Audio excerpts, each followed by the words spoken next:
ជំរាបសួរពុកម៉ែបងប្អូនទាំងអស់គ្នាមកដាក់លក់នេសាជាថ្មីបន្ទាប់ពីត្រូវបានភ្ញៀវគាត់ឲ្យទុកហើយក៏តាក់ទងលេងបានមិនដឹងថាគាត់រវល់ទៅណាក៏យកអត់ដឹងទេប៉ុន្តែឥឡូវគឺយើងត្រូវលក់យកចាំគាត់ទៀតទេគីឡូ27ជាងអាចដល់28ណា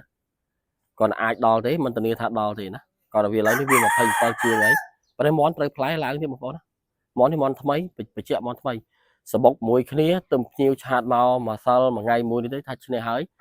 គាត់ថាជុលផ្លែបានលុយ50,000អញ្ចឹងអែមដែរណាយើងជាម្ចាស់ត្រង់យើងសប្បាយចិត្តដល់ពេលដែលមន់យើងលក់ទៅមានគុណភាពអានេះសម្រាប់ខ្សែបងប្អូននេះគឺខ្ញុំបញ្ជាក់បងប្អូនថាបាវាគឺកូនអាឃ្លោកបាវាឈ្មោះអាឃ្លោកបាទដោយសារវាធំ34បងប្អូនណាជុល34ឥឡូវបង្កាត់មេឡើងដល់37ហើយបាទអញ្ចឹងបងប្អូនណាដែលចង់បានណាតំណែងតំណងអាចចែកចៅអានេះយកទៅជុលបានខ្ញុំធានាគុណភាពគីឡូវា27វិញខ្ញុំលក់100ណាខ្ញុំលក់$100ខ្ញុំធានាឲ្យបងប្អូនថាអត់ខកបំណងទេចាញ់ឈ្នះក៏ល្អមើលដែរសម្រាប់មន់នេះគឺជាប្រភេទមន់ដែលថែស្រាប់ហាប់តាប់ក្រាស់រោមរឹបប្រភេទរោមរឹបខ្លួនរោមតិចបង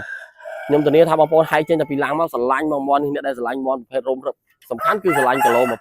27ជាងនឹងដែរណាបើយកអត់ស្រឡាញ់គីឡូប៉ុណ្ណឹងក៏យើងអត់ស្រឡាញ់ដែរណានេះបងប្អូនមើលហើយខ្ញុំឲ្យបងប្អូនមើលសាច់ទ្រូងវានេះបើនិយាយសាច់ទ្រូងម៉ែកប់មកនេះប្រេបន្តិចណាជើបងប្អូនចង់បានបងប្អូនតំណែងខ្ញុំទៅណាតម្លៃវា100ណាខ្ញុំធានាគុណភាពឲ្យ$100បងប្អូនស្អាតណាខ្ញុំថាស្អាតបងប្អូន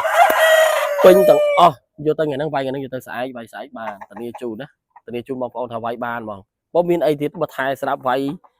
ល្មៀតវាយអីមកឆ្ងាញ់អស់ហើយនៅតែទៅពាក់តែផ្លែឡើងប្រឡងដាក់ទី1យកមកនេះក្រាស់បងប្អូនណាផែនបដាវាគឺក្រាស់ប្រភេទមន់វៀតណាមកូនប្រកាសក្នុងស្រុកយើងទេទៅកាត់ត្រង់ខ្ញុំតែមកអញ្ចឹងខ្ញុំអរគុណបងប្អូនណាដែលសម្រាប់បងប្អូនដែលចង់បានមន់តាក់ទងខ្ញុំបានណាហើយក៏អរគុណបងប្អូនដែលជួយ follow ជួយតាមដាន TikTok YouTube Facebook ឥឡូវទាំងអស់ខ្ញុំអរគុណខ្លាំងមែនតើណាចាអរគុណចាបងប្អូនជម្រាបលាហើយជួបគ្នាវីដេអូក្រោយបងប្អូនណា